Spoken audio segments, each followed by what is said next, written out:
Shalom.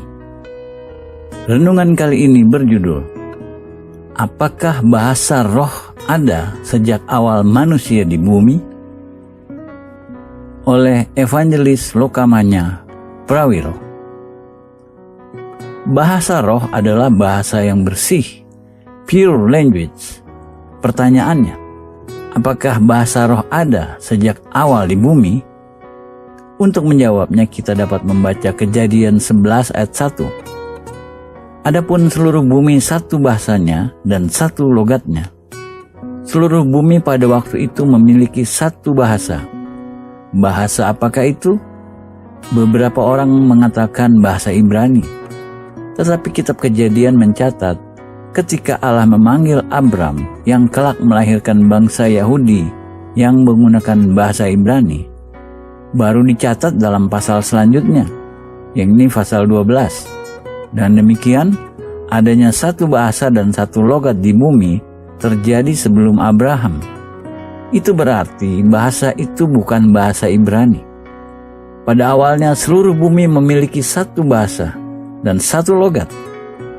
Apakah mungkin itu bahasa surgawi?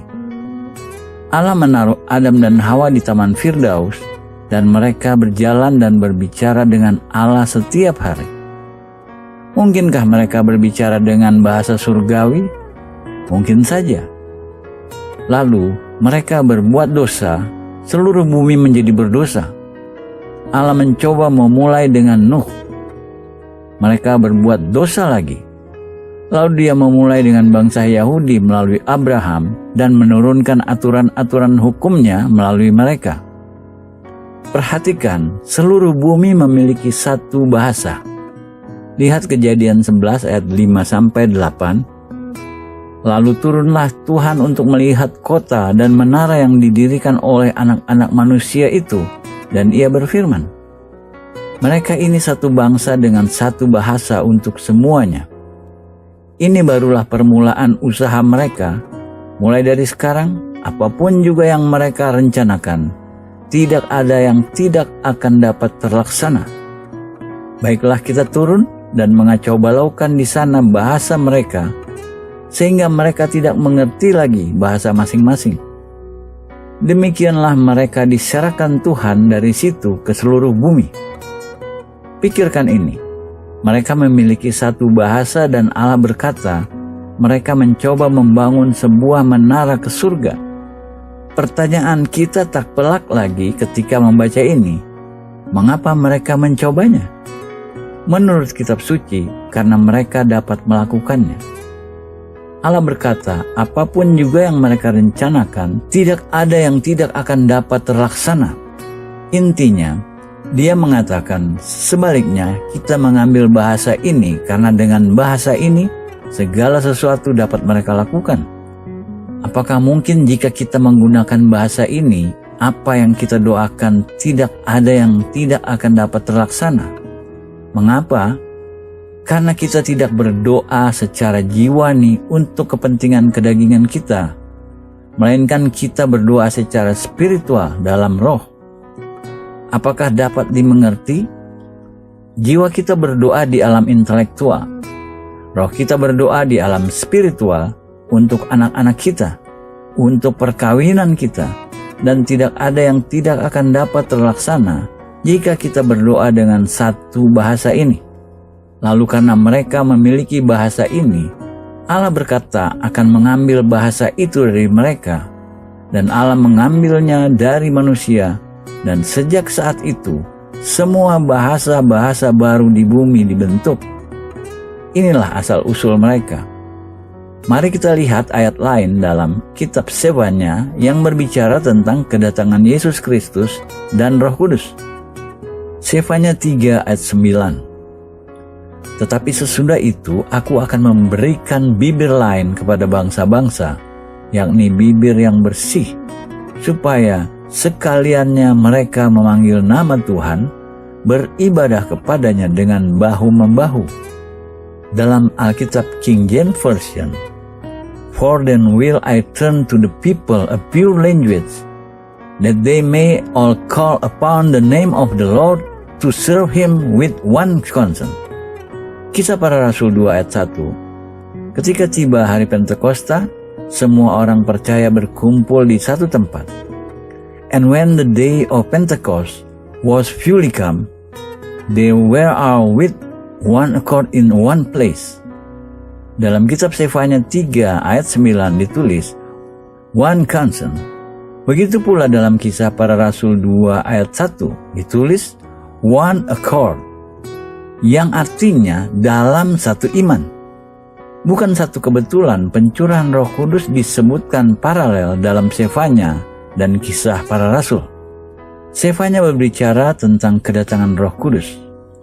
Allah berkata, "Aku akan memberikan atau mengembalikan kepada bangsa-bangsa sebuah bahasa yang bersih."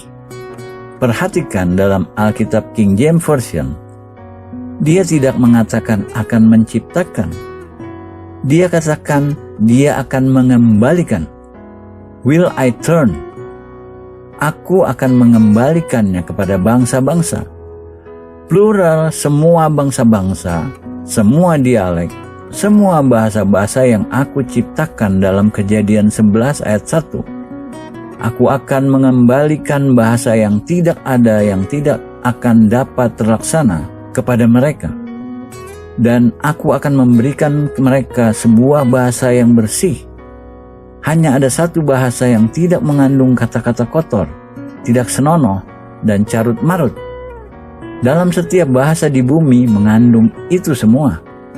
Tetapi ada satu bahasa yang bersih, dan Allah berkata, "Aku akan mengembalikan bahasa itu kepada bangsa-bangsa." Apakah bahasa itu bahasa roh yang dicurahkan pada hari Pentakosta sesuai tertulis dalam Kisah Para Rasul 2 ayat 1? Mari kita lanjutkan pembahasan mengenai bahasa bersih, bahasa manusia, dan betapa pentingnya kata-kata kita. Kunci untuk berbicara dalam kemurnian, seperti tertulis dalam Kisah Para Rasul 2 ayat 1. Ketika tiba hari Pentakosta, semua orang percaya berkumpul di satu tempat. Apa arti tiba hari Pentakosta? Dalam bahasa Yunani, Pentakosti, penta berarti 5 sisi, kosti berarti 10.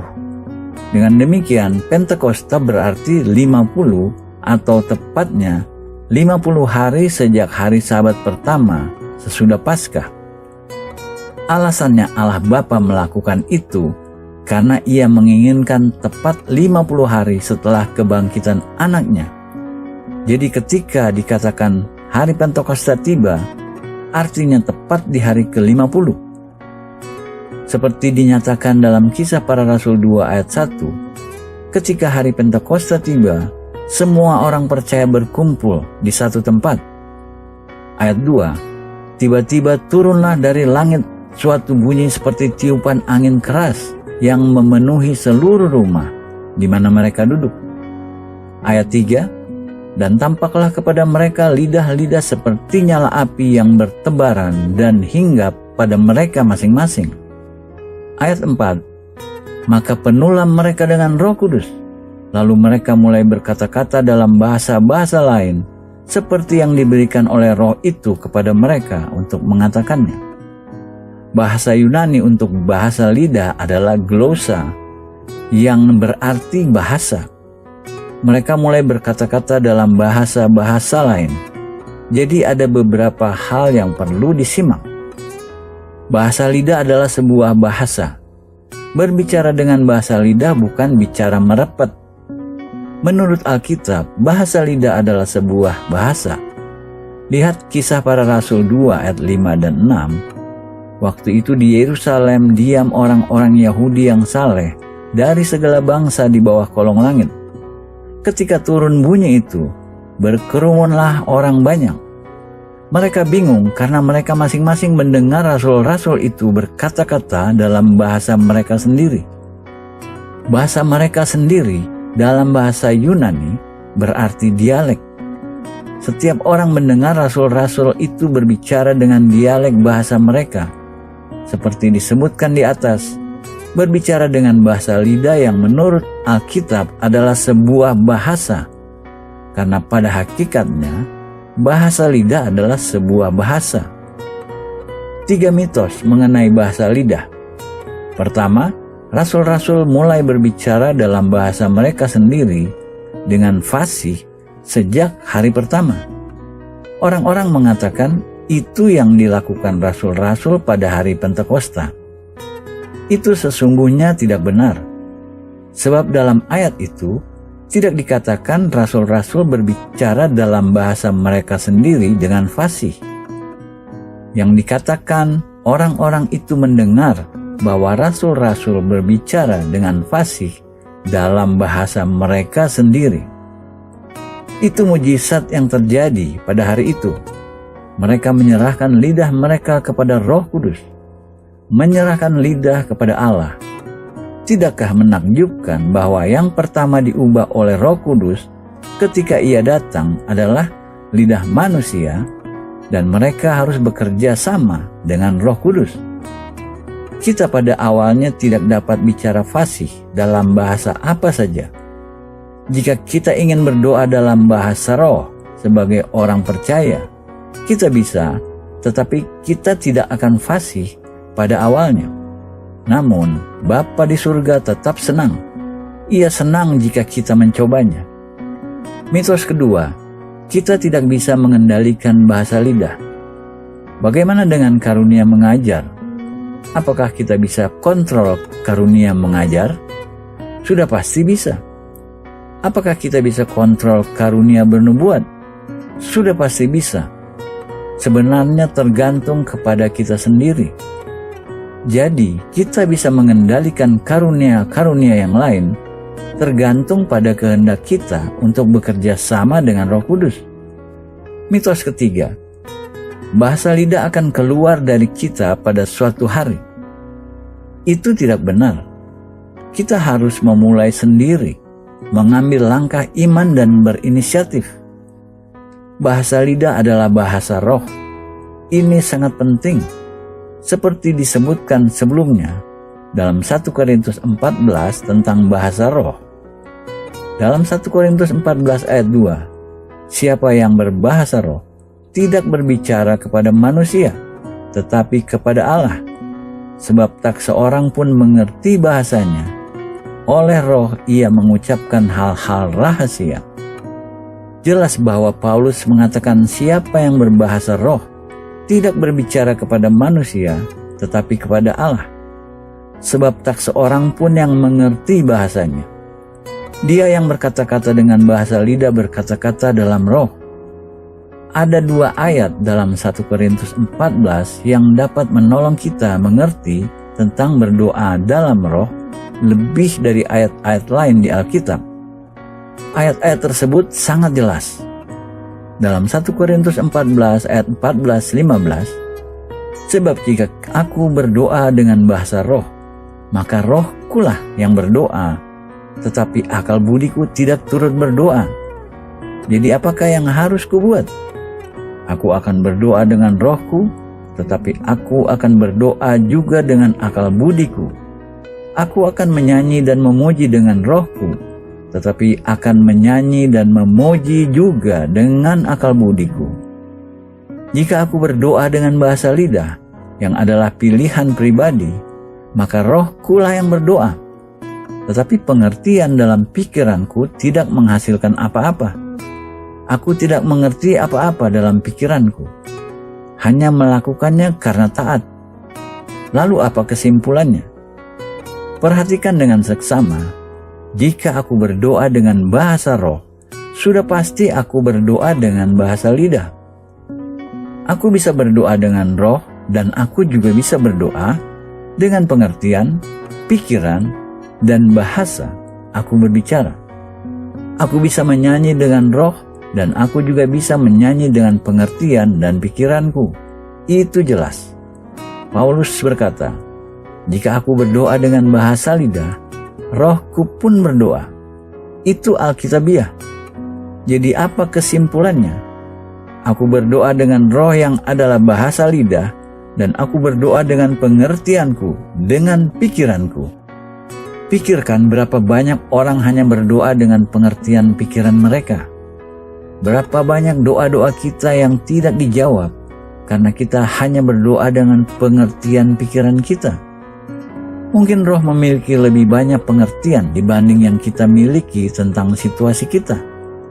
Berapa banyak orang yang berdoa dengan roh? Kita terdiri dari roh, jiwa, dan tubuh. Jiwa kita adalah pikiran, kehendak, dan emosi kita. Pikirkan berapa banyak orang hanya mengucapkan doa-doa secara jiwani. Kita hanya berdoa atas apa yang kita bisa mengerti dengan pengertian kita yang terbatas.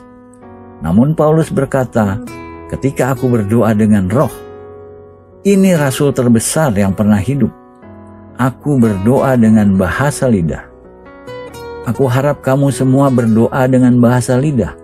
Dan ia katakan, jangan melarang siapapun berdoa dengan bahasa lidah. Dalam 1 Korintus 14 ayat 39, janganlah melarang orang yang berkata-kata dalam bahasa roh. Perhatikan dengan seksama.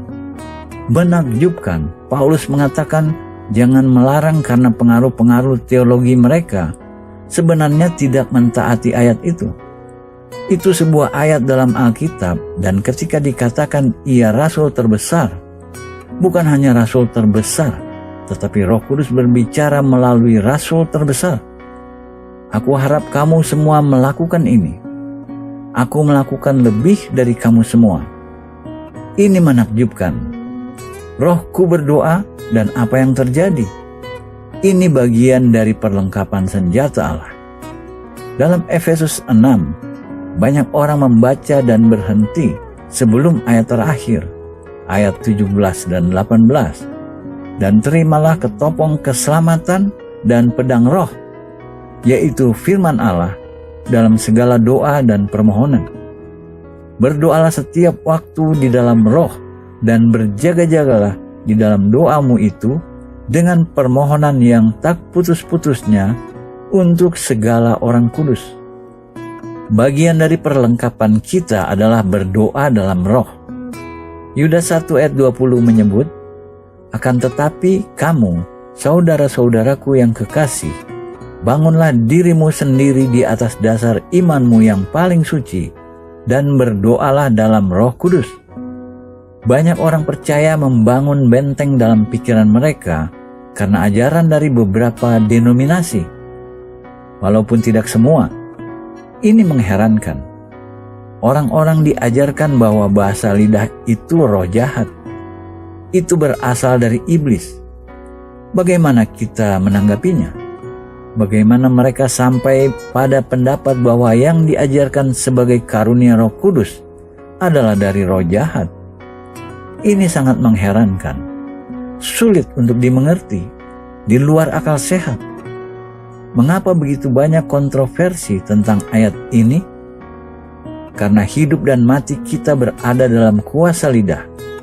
Kita bisa menyerahkan lidah kita kepada Roh Kudus, dan Roh Kudus bisa mengendalikan lidah kita. Seringkali, ketika orang-orang dibaptis dalam Roh Kudus, mereka tidak berbicara dengan bahasa lidah karena mereka membangun benteng dalam pikiran mereka. Mereka tidak bernubuat. Mereka tidak sadar bahwa ada sesuatu yang mendorong ke atas untuk diucapkan.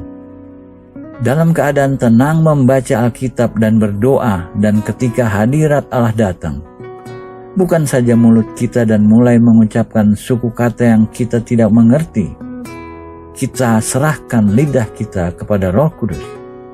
Bahasa lidah akan mengalir dengan sendirinya. Jadi, ada bahasa lidah sebagai satu dari 9 karunia atau karismata, dan ada bahasa lidah sebagai kasih karunia, grace, untuk semua orang. Yang pertama, ada pesan dalam bahasa lidah dari Tuhan, dan yang kedua, ada penyerahan untuk berdoa dengan bahasa lidah. Apakah mungkin kita mengalami kekalahan dalam pertempuran spiritual karena kita tidak membangun diri kita sendiri secara spiritual? Mungkin saja kita mengalami kekalahan dalam pertempuran spiritual karena kita tidak mengenakan seluruh perlengkapan senjata Allah. Mungkinkah kita mengalami kekalahan dalam pertempuran spiritual karena kita tidak mengizinkan roh kita berdoa? Karena kita hanya berdoa melalui jiwa atau pengertian dan pikiran kita. Amin.